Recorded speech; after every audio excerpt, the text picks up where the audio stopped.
Hello, आपल्या state बोर्डची general सायन्सची सिरीज सुरू आहे. त्यातील आता आपला नेक्स्ट लेक्चर आहे तो असणार आहे याचा पेशी विज्ञानवर. ओके, आत्तापर्यंत आपलं पेशी, ऊती आणि सूक्ष्मजीव याबद्दल डिस्कशन झालं आहे. आज आहे पेशी विज्ञान. आता यात बघा, तुम्हाला विचारले पेशी म्हणजेच काय. पेशी हे काय असते, एक पायाभूत घटक असतात. यालाच आपण काय म्हणतो, सजीवांचा रचनात्मक आणि कार्यात्मक घटक. ऊती म्हणजेच काय, पेशींचा समूह, जे एकच कार्य करणार असेल अशा पेशींच्या समूहाला आपण काय म्हणतो, ऊती म्हणतो. ओके, तर आता आपल्याला लास्ट लेक्चरला मी अजून तुम्हाला दोन व्याख्या तुम्हाला सांगितली होती. ते म्हणजेच काय, व्हॉट इज सायटोलॉजी आणि व्हॉट इज हिस्टॉलॉजी. सायटोलॉजी म्हणजेच काय, सायंटिफिक स्टडीज ऑफ सेल्स. पेशींचा शास्त्रीय अभ्यासाला आपण म्हणतो सायटोलॉजी आणि ऊतीच्या शास्त्रीय अभ्यासाला आपण म्हणतो हिस्टोलॉजी. ओके, तर आज आपण सायटोलॉजीबद्दल बोलूयात. तर व्हॉट इज सायटोलॉजी. ठीक आहे, आता इथे बघणार आपण पेशींचे प्रकार, पेशींची रचना आणि पेशींतले अंगके यांचा अभ्यास केला आहे. यालाच पेशी विज्ञान म्हणतात. पेशी विज्ञान, सायटोलॉजी म्हणजेच पेशी विज्ञान. यात आपण कशाचा अभ्यास करतो, पेशीचे प्रकार, पेशीची रचना आणि पेशीतील अंगकी याचा अभ्यास केला जातो. पेशी विज्ञान ही जीवशास्त्राची एक शाखा आहे. यात पेशीच्या वरील मुद्द्याव्यतिरिक्त पेशी विभाजन तसं पेशीविषयक इतर सर्वच मुद्द्यांचा अभ्यास केला जातो. म्हणजे पेशी विभाजनाचा अभ्यास या घटकामध्ये केला जातो सायटोलॉजीमध्ये. ओके, पेशी विज्ञानासाठी हे खूप महत्त्वाचं एक पॉईंट लक्षात ठेवायचा आहे तुम्हाला. विज्ञानामुळे मानवी आरोग्य क्षेत्रात खूप क्रांतिकारी बदल होत आहे. ठीक आहे, आता हे दोन संस्था आपल्याला लक्षात ठेवायच्या आहेत. भारतामध्ये पुणे आणि बेंगळुरू येथे खास पेशीवर संशोधन करण्यासाठी संशोधन संस्था आहे. पुणेमध्ये कोणती आहे, राष्ट्रीय पेशी संशोधन संस्था, आणि बँगलोरमध्ये इन्स्टेम. कोणती आहे, इन्स्टेम. तर हे लक्षात ठेवणार, एवढा भाग तुम्ही पाठ करून ठेवा. हे संस्था बघा, राष्ट्रीय पेशी संशोधन संस्था बऱ्याच जणांना माहिती असते, हे पुण्यात आहे. ठीक आहे, पण इन्स्टेम ही कुठे आहे, बँगलोरमध्ये. आणि याचे कार्य काय आहे, पेशी विज्ञान किंवा पेशींवर संशोधन करणे हे या संस्थेचे कार्य आहे. एवढं लक्षात ठेवायचं आहे. ओके, आता पुढे स्टेम सेल्स काय असतात हे आपल्याला बघायचं आहे. बहुपेशीय सजीवांच्या शरीरात असलेल्या या विशिष्ट अशा पेशी आहेत. या पेशी बहुपेशीय सजीवांच्या शरीरातील इतर सर्व प्रकारच्या पेशींना जन्म देतात. स्टेम सेल्स म्हणजेच काय, की ह्या पेशींमधनंच दुसऱ्या पेशी काय होत असतात, तयार होत असतात. हे म्हणजेच काय, स्टेम सेल्स. ठीक आहे, आणि जसंच आपली जेव्हा जखम झाल्यास ती भरून काढण्यास पण कोणती पेशीचा वाटा असतो, स्टेम सेल्सचा. ठीक आहे, आता पुढे आपल्याला स्त्री युगमक व प्यू युगमक यांचं मिलन झाल्यानंतर जे युगमनज बनते त्यापासून पुढील सजीव बनतो. वाढीच्या अगदी सुरुवातीच्या काळात तो सजीव पेशीचा एक गोळा असतो. त्यातील सर्व पेशी जवळपास एकसारख्या असतात. या पेशींना काय म्हटलं जातं, मूलपेशी म्हणतात. ओके, याला आपण जरा डायग्रामॅटिक बघूयात की याला कसं सांगितलं यांनी. हा जो पॉईंट, स्त्री युगमक म्हणजेच काय, एक. ठीक आहे, आणि याचं ज्यावेळेस फलन होतं आहे कोणाशी, स्पर्म मेल याच्याशी, तर काय होत आहे, काय तयार होतो, जायगोट. काय तयार होतो, जायगोट. यालाच मराठीमध्ये आपण म्हणतो युगमनज. ठीक आहे, आणि या जायगोट हा पेशीचा पूर्ण एक गोळा असतो. आणि यात ज्या पेशी असतात ह्या एकसारख्या पेशी असतात. या पेशींनाच आपण काय म्हणतो, स्टेम सेल्स, मूल पेशी. क्लिअर इथपर्यंत. ओके, आता पुढे ह्याच पेशी शरीरातील म्हणजेच कोणत्या पेशी, ज्या आपण बघत आहे कोणामध्ये, युगमत झायगोटमध्ये आहे त्या म्हणजेच मूळ पेशी. ह्या पेशी शरीरातील कोणत्याही पेशी वेगवेगळ्या ऊतींची निर्मिती करतात व विविध कामे करू लागतात. यालाच मूळ पेशीचे विभेदन म्हणतात. मूळ पेशीचे विभेदन म्हणजेच काय, डिफरन्सिएशन. पण एकदा ऊती तयार झाल्या की त्यातील पेशी फार तर स्वतःसारख्या इतर पेशी तयार करू शकतात. शरीरातील सर्वच भागात ही स्थिती असते, पण काही ठिकाणी ह्या मूल पेशी बऱ्याच काळापर्यंत राहतात. ओके, आता जसं आपण बघितलं का, मूल पेशी ज्या होत्या स्टेम सेल्स झायगोटमध्ये, पुढे जाऊन काय होतं की ह्या पेशींमध्ये काय क्षमता असते की ते दुसऱ्या पेशी किंवा इतर अवयव ते तयार करू शकतात. पण जसंच यांच्या डिफरन्सिएशन झालं, डिफरन्शिएशन म्हणजेच काय, मूलपेशीचे विभेदन. या पेशींना आता कार्य देऊन दिलेलं असेल की ह्या पेशी लिव्हर तयार करतील, ह्या पेशी स्नायू तयार करतील, तर याला आपण म्हणतो मूलपेशीचे विभेदन. ओके, आता पुढे आईच्या गर्भाशयात गर्भ ज्या नाळाने जोडलेला असतो त्या नाळेमध्ये मूलपेशी असतात. आईमध्ये काय असतो आहे, नाळाला आपण इंग्लिशमध्ये म्हणतो प्लॅसेंटा. कधी असे शब्द वापरले तर घाबरायचं नाही. प्लॅसेंटा मध्ये जे नाळ असते याच्यात काय असतात, मूळ पेशी. भ्रूणच्या कोरकपुटी म्हणजे ब्लास्टोसाइट अवस्थे ही मूलपेशी असतात. पुढे वाढ झालेल्या सजीवांच्या शरीरात रक्त, अस्थिमज्जा, मेद, उती व रक्त या मूलपेशी असतात. या मूलपेशीचा वापर करून वेगवेगळ्या उती तयार करणे तसेच एखाद्या अवयवाचा ऱ्हास पावलेला भाग पुणे निर्माण करणे आता शक्य झाले आहे. ओके, याला आता आपण व्यवस्थित समजून घेऊयात परत. ठीक आहे, इथपर्यंत कळलं. भ्रूण नाळ जी असते प्लॅसेंटा, याच्यामध्ये कोणत्या पेशी असतात? मूळ पेशी. ओके, आता जसं आता बघितलं होतं आपण जायगोटपर्यंत बघितलं तुम्ही, युग्मज. ठीक आहे, जायगोट नंतर परत पेशी विभाजन होत असतं ह्या पेशींचं. जो पेशींचा गोळा तयार होतो याला आपण म्हणतो कोरकपुटी. काय म्हटलं जातं? कोरकपुटी, ब्लास्टोसाइट. ठीक आहे, यातल्या पण ज्या काही पेशी असतात ह्या पण काय असतात? ब्लास्टोसाइट्सच्या. यांच्यामध्ये पण पेशी असतात मूळ पेशी. ठीक आहे, आता पुढचं त्यांनी सांगितलं की शरीरात आपल्या रक्त म्हणजे रेड बोन मॅरो, जो पण बोन मॅरो जिथे आपला RBCs वगैरे तयार होतात, इथे काय असतात? मूळ पेशी. तसंच मेदउती, ॲडिपोस टिश्यू आपण काल बघितलं होतं ते रक्त, ह्या मूळ पेशी असतात. ठीक आहे, पण महत्त्वाचं लक्षात ठेवायचं, झायगोट आणि ब्लास्टोसाइट ह्या खरं महत्त्वाच्या आहे. कारण ह्या ज्या आहेत रेड बोन मॅरो, हे फक्त त्या काय करू शकतात? त्या प्रकारच्याच पेशी तयार करू शकतात. म्हणजे रेड बोन मॅरो तर रेड ब्लड सेल्स अशा प्रकारच्या, मेदउती आहे तर त्या प्रकारच्याच पेशी ती तयार करतील. पण झायगोटमधल्या पेशी अशा असतात की ह्या पेशी ज्या आहे झायगोटमधली, ही पेशी जेव्हा कधी आपण लॅबमध्ये याला पोषक परिस्थितीमध्ये ठेवलं तर ही पेशीची वाढ होऊन पूर्ण ती सजीव तयार करू शकते. याला आपण म्हणतो टोटिपोटेन्सी. ठीक आहे, तर हे याच्यामध्येच राहत आहे आणि थोडं ब्लास्टोसाइटमध्ये. ओके, आता पुढे जाऊयात. मूल पेशीचे जतन, स्टेम सेल्सचे जतन, संवर्धन, ज्याला आपण कॉन्झर्वेशन म्हणतो. मूल पेशीचे जतन करण्यासाठी नाळेतील रक्त, प्लॅसेंटाचं ब्लड, रक्त, अस्थिमज्जा म्हणजे बोन मॅरो अथवा कोरकपुटीतील भ्रूणपेशी यांचे नमुने काळजीपूर्वक गोळा करून त्यांना जंतुविरहित अशा छोट्या छोट्या कुप्यांमध्ये ठेवले जाते. बघा, मूलपेशीचे जतन करण्यासाठी कुठून मूलपेशी घेतल्या जातात? एक तर नाळेतील रक्त. ठीक आहे, आफ्टर डिलिव्हरी इमिजिएटली यातला रक्त घेतला जातो मूलपेशी कलेक्ट करण्यासाठी, किंवा बोन मॅरो किंवा ब्लास्टोसाइट ह्यामधल्या भ्रूण पेशी. आणि या किती तापमानमध्ये यांना ठेवलं जातं? -135 डिग्री सेंटीग्रेड टू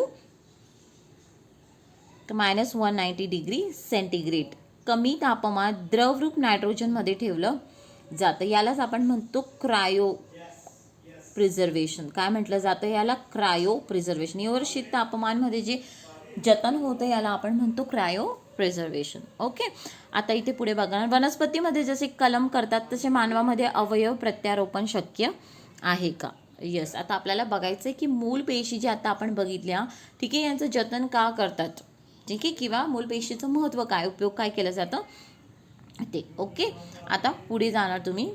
मूल पेशीचे संशोधन, स्टेम सेल रिसर्च. क्लोनिंग नंतर जैवतंत्रज्ञानातील पुढील क्रांतिकारी घटना म्हणजे मूल पेशी संशोधन होय. संपूर्ण वैद्यकीय शास्त्रात मूलगामी परिवर्तन घडून आणण्याची क्षमता या तंत्रज्ञानात आहे. ओके, स्तोत्राच्या आधारावर मूल पेशीचे 2 प्रकार आहेत. ठीक आहे, आता टाईप्स ऑफ स्टेम सेल्स बघतो. 2 प्रकार आहेत, ते म्हणजे भ्रूणीय मूल पेशी आणि दुसरं म्हणजे वयस्क मूल पेशी. आता पहिले आपण बघणार आहे भ्रूणीय एम्ब्रियॉनिक स्टेम सेल्स. फलनानंतर, कोणाच्या फलनानंतर अंड आणि एग आणि स्पर्म, शुक्राणू, फलित अंड्याच्या विभाजनाला सुरुवात होते व त्याचे रूपांतर कोणात होते? भ्रूणात होते. या भ्रूण पेशीचे पुणे विभाजन आणि विभेदन होते व गर्भधारणेनंतर 14व्या दिवसापासून पेशीच्या विशेषीकरणाला सुरुवात होते. या विशेषीकरणामुळे अस्थिपेशी, यकृत पेशी, चेतापेशी इत्यादी निरनिराळ्या अवयवांच्या पेशी तयार होतात. असे विशेषीकरण करून होण्याआधी या भ्रूण पेशींना मूल पेशी असे म्हणतात.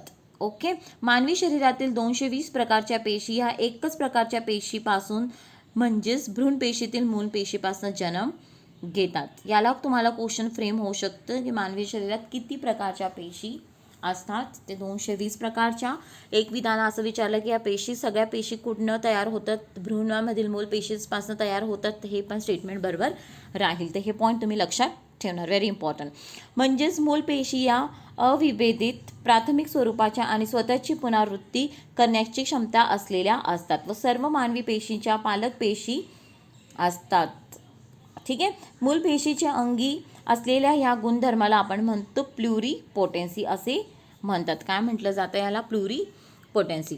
आता पुढे 14व्या दिवसापासून पेशीच्या विशेषीकरणाला सुरुवात होण्याआधी म्हणजेच 5 ते 7व्या दिवशी जर मूल पेशी काढून घेऊन त्यांना प्रयोगशाळेत वाढवले व त्यांना विशिष्ट जैवरासायनिक संकेत दिले तर त्या संकेतानुसार त्यांचे रूपांतर इच्छित पेशीमध्ये, त्यापासून ऊती व नंतर त्या अवयवामध्ये होऊ शकतं असे दिसून आले आहे. ओके, तर हे लक्षात ठेवणार तुम्ही. कितव्या दिवसापासून तर विभेदन, पुन्हा विभाजन आणि विभेदन कधी सुरुवात होते विशेषीकरणाला? 14व्या दिवसापासून. आफ्टर फर्टिलायझेशन, फलन झाल्यानंतर, एग आणि स्पर्मचं फलन झाल्यानंतर ते काय तयार होते? पहिले झायगोट. ठीक आहे. या झायगोटच्या नंतर काय होतं? आफ्टर 14 डेज काय होतं? आता या झायगोटमधल्या ज्या पण पेशी आहेत ना, यांना एक विशिष्ट कार्य देऊन गेलेलं असतं, म्हणजेच ज्याला आपण म्हणतो विशेषीकरण. म्हणजे ह्या पेशींना विशिष्ट कार्य म्हणजेच काय की ह्या पेशी, आता तुम्ही लिव्हर तयार करणार, ह्या पेशींना म्हटलं आहे काही पेशींना की तुम्ही यकृत तयार करणार, अशा पद्धतीचे. ठीक आहे. तर हा पॉईंट तुम्हाला लक्षात ठेवायचा आहे. ठीक आहे. आणि मूल पेशीच्या अंगी असलेल्या ह्या गुणधर्माला आपण काय म्हणतो? प्लुरिपोटेन्सी, बहुविधता. कारण अनेक प्रकारचे अवयव पेशी ती तयार करू शकते म्हणून. ओके, आता पुढचं पॉईंट बघायचं तुम्हाला. ॲडल्ट स्टेम सेल्स, वयस्क प्रौढ पेशी, मूल पेशी. ओके, आता इथे वयस्क विकसित व्यक्तीच्या शरीरातूनही मूलपेशी मिळवता येतात. वयस्कांच्या शरीरातून मूलपेशी मिळवण्याची 3 प्रमुख स्तोत्र आहेत: अस्थिमज्जा, मेदऊती आणि रक्त. तसेच जन्मानंतर लगेच नाळेतील प्लेसेंटा म्हणजे रक्तातूनही मूलपेशी मिळवता येते. ठीक आहे. म्हणजे वयस्क ॲडल्ट स्टेम सेल्स कोणते आहेत? जसं आपला बोन मॅरो, मेदऊती, ॲडिपोज टिश्यू आणि रक्त.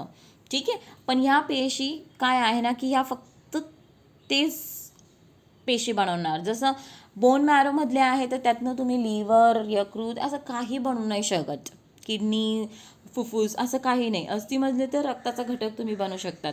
मेदऊती, ॲडिपोज टिश्यू तुम्ही बनवू शकतात. ओके, तर हे आहे ॲडल्ट स्टेम सेलचं. ठीक आहे. आता नेक्स्ट मूल पेशीचा उपयोग. ठीक आहे. आता इथे पुनरुज्जीवन उपचार, रिजनरेटिव्ह थेरपी.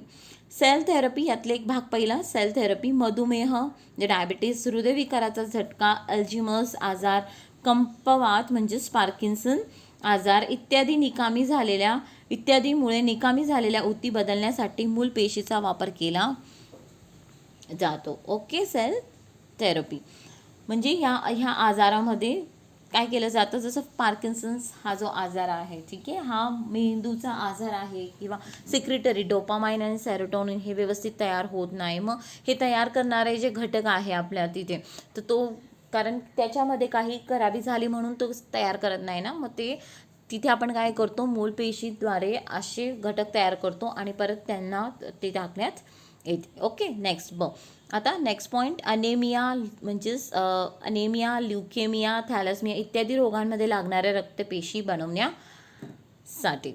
ठीक आहे. नेक्स्ट, अवयवरोपण, ऑर्गन ट्रान्सप्लांटेशन. यकृत, किडनी यासारखे अवयव निकामी झाल्यास मूलपेशी ते अवयव बनवून त्यांचे रोपण करता येते. म्हणजेच समजा ज्यावेळेस डिलिव्हरी झाली त्यावेळेसच कधी नाळमधनं मूलपेशी काढून ठेवल्या असतील आणि फ्युचरमध्ये त्या बाळाला काही यकृत आहे, काही सपोज किडनी आहे खराब झाले, तर तो जेव्हा जन्माला आला होता त्यावेळेस त्याच्या आईच्या प्लॅसेंटामधनं त्या मूलपेशी काढून आपण संवर्धन केलं होतं. ठीक आहे. तर त्या पेशी घेऊन आता त्या मनुष्याचं XYZ मनुष्याचं आपण काय करतो? किडनी, यकृत असे परत ऑर्गन्स तयार करू शकतो. का? कारण आपण त्याच्या मूळ पेशी हे सांभाळून ठेवल्या होत्या, जतन करून ठेवल्या होत्या म्हणून. ओके, आता पुढे ऑर्गन ट्रान्सप्लांटेशन, अवयव प्रत्यारोपण. ठीक आहे. आता इथे बघा, मानवी शरीरातील अवयव वाढते, वयोमान, अपघात, रोग, आजार इत्यादी कारणामुळे एकतर निकामी होतात किंवा त्यांची कार्यक्षमता कमी होते. ठीक आहे. अशा परिस्थितीत संबंधित व्यक्तीचे जीवन असहाय्य होते, त्यांच्या जीवास धोकाही निर्माण होतो. अशा परिस्थितीत जर त्या व्यक्तीस आवश्यक असलेले अवयव मिळाले तर त्यांचे जीवन सुसह्य होते, त्यांचे प्राण वाचू शकेल. है ना. आता इथे बघा एक डायग्राम आपण, ही मूलपेशी आहे. मूलपेशीपासून बघा काय काय तयार होत आहे. ओके, पहिले तर चेतावती. ठीक आहे, चेतावती आपण कालच बघितले होते, न्यूरॉन्स. ठीक आहे, कशा मेंदू म्हणतो. ठीक आहे, इथे आपण बघणार मूलपेशी, हे सगळे भाग बघा. आतडीसाठी आहे अभिस्तरुती. ठीक आहे, यकृतसाठी, हृदयासाठी कार्डियक आपण बोलू, हृदयाची ऊती पण बघितले होते, मसल्स. ओके, आणि हे हाडं. तर हे सगळं बनवण्यास कुठून बनत असतात, हे मूलपेशी पासनं. आणि समजा फॉर एक्झाम्पल यातला एखादा पण अवयव खराब झाला तर आपण काय करू शकतो, समजा आपण मूलपेशी संवर्धन केलेलं असेल तर या मूलपेशी घेऊन परत आपण ते अवयव बनवू शकतो. ओके, अवयव प्रत्यारोपणासाठी अवयवदाता उपलब्ध होणे खूप गरजेचे असते. प्रत्येक व्यक्तीला किडनीची एक जोडी असते. एक किडनीच्या मदतीने शरीरात उत्सर्जन काम चालू शकत असल्याने दुसरी किडनी दान करता येते. हा पॉईंट एक लक्षात ठेवणार तुम्ही की एक किडनीच्या मदतीने शरीराचे उत्सर्जनचे काम चालू शकते. म्हणजे आपल्या शरीरात 2 किडनी असतात, पण तुमच्यात कधी एक पण किडनी असेल तर आपलं व्यवस्थित कार्य म्हणजे आपण जिवंत राहू शकतो. म्हणून आपण एक किडनी दान देऊ शकतो. ओके, अवयव प्रत्यारोपणाच्या वेळी दाता व गरजवंत यांचा रक्तगट, म्हणजे जो पण डोनर आहे तो, आणि जो रेसिपियंट आहे ज्याला आपण प्रत्यारोपण करत आहे. पण बघा, प्रत्यारोपण करण्याच्या अगोदर रक्तगट, ठीक आहे, हे मॅच होणे, त्यांना कोणता रोग नसो, व्याधी नसायला पाहिजे व इत्यादी अनेक बाबी लक्षात घ्याव्या लागतात. आणि हे सगळं मॅच होत असेल तरच काय होतं, ऑर्गन ट्रान्सप्लांटेशन. ओके, इतर अवयव मात्र जिवंत असताना दान करता येत नाही. यकृत, हृदय, नेत्र ह्यासारख्या अवयवांचे दान मरणोत्तरच करता येते. यातून मरणोत्तर देहदान आणि अवयवदान यासारख्या संकल्पना पुढे आल्या आहेत. ओके, आता पुढे, आता हे बघा मूलपेशी. ठीक आहे, यातनं काय स्वतःच्या प्रतिकृती बनवू शकतात आपण डायरेक्ट सेम, आणि अजून पेशींच्या इतर प्रकारात रूपांतर होऊ शकतो. म्हणजे या मूलपेशींपासूनच अजून इतर पेशी तयार होतात ना. स्टार्टिंगलाच आपण बघितलं होतं की हे काय आहे, पालक पेशी आहे, जे उत्तर 220 पेशींना जन्म देते. ओके, आता अवयवदान व देहदान. मानवाच्या मृत्यूनंतर परंपरेनुसार शवावर अंत्यसंस्कार करून त्यांची विल्हेवाट लावली जाते. विज्ञानाच्या प्रगतीमुळे असे लक्षात आले की काही विशिष्ट परिस्थितीत मृत शरीरातील बरेच अवयव मृत्यूनंतर काही कालावधीपर्यंत चांगले असू शकतात. अशा अवयवांचा दुसऱ्या गरजवंत मानवास उपयोग करता येतो असे लक्षात आल्याने देहदान आणि अवयवदान या संकल्पना पुढे आल्या. ओके, तर हे याच्यात हे सेम असंच हे सगळं दिलं आहे. अवयवदान व देहदान यामुळे अनेक व्यक्तींचे प्राण वाचण्यास मदत होते. अंध व्यक्तींना दृष्टी प्राप्त होते. यकृत, किडनी, हृदयाच्या झडपा म्हणजेच वॉल्स ह्या सुद्धा दान होऊ शकतात. त्वचा, इवन स्किन, अशा अनेक अवयवांचा दान करून गरजवंत व्यक्तींचे जीवन सुसह्य करता येते. तसेच देहदान केल्याने वैद्यकीय अभ्यासामध्ये संशोधन करण्यासाठी शरीर उपलब्ध होतो. देहदानविषयी समाजामध्ये जागृती वाढवण्यासाठी अनेक सरकारी आणि सामाजिक संस्था कार्य करत आहे. देहदान म्हणजेच काय की मृत्यूनंतर जो शरीर असतो, हा मेडिकल कॉलेज असेल किंवा जिथे संशोधन होतात, वैद्यकीय संशोधन, तिथे ही शरीर अंत्यसंस्कार न करता ही शरीर त्यांना दिलं जातं, जेणेकरून ते मृत शरीरावर काय करतात, अभ्यास करतात. जसं मेडिकल जेव्हा जे कॉलेजमध्ये असतात, ठीक आहे, तर यांना डिसेक्शन असतो. तर चीरफाड डिसेक्शनमध्ये काय असतं, मृत डेड बॉडी असते, तर ती डेड बॉडी त्या माणसाने त्या कॉलेजला किंवा एखाद्या संघटनेला काय दिलेली असते, दान दिलेली असते. म्हणून त्याच्यावर आपण अभ्यास करू शकतो. ओके, आता हा एक शेवटचा पॉईंट आहे, महत्त्वाचा आहे पण, ठीक आहे, कारण बरेच रॅकेट्स वगैरे चालतात, तर हे अवेअरनेसमुळे पण तुम्हाला प्रश्न विचारला जाऊ शकतो. अवयवदान व प्रत्यारोपण यावर कायद्याचा अंकुश असावा व कोणतीही व्यक्ती फसवली जाऊ नये म्हणून ट्रान्सप्लांटेशन ह्युमन ऑर्गन ॲक्ट 1994 व नंतर सुधारणा बघा 2009, 2011, 2014 मध्ये केलेल्या सुधारणाद्वारे कायद्याचे संरक्षण दिले आहे. ठीक आहे, तर हा ॲक्ट लक्षात ठेवणार तुम्ही. ओके, आता इथे ही डायग्राम बघूयात. दान करण्यायोग्य अवयव कोणते आहेत ते. ठीक आहे, डोळे, फुफ्फुस, यकृत, हाड, त्वचा, मूत्रपिंड म्हणजेच किडनी आणि ब्लॅडर, स्वादपिंड, पॅनक्रियाज आणि हृदय. हे सगळं आपण काय करू शकतो, अवयव दान करू शकतो. ठीक आहे. जे पण हृदय आहे यातले झडपा म्हणजे वॉल्स जे आहेत हे पण दान केल्या जातात. ठीक आहे. डोळे म्हणजेच काय, पूर्ण डोळ्यांचा दान होत नाही. ॲक्च्युली वापरला कोणता भाग जातो, कॉर्निया. कोणता भाग वापरला जातो, कॉर्निया. सगळा डोळा की असं नाही का डोळा काढला आणि बसवला, काय काढला जातो नेमका, कॉर्निया. ओके. तर इथेच तुमचा कंप्लीट होत आहे आजचा हा टॉपिक. ठीक आहे. आता पुढचा जो टॉपिक आपला असणार आहे उद्या, ते असणार आहे सजीवांचे वर्गीकरण. ठीक आहे. So thank you. अभ्यास करत राहा.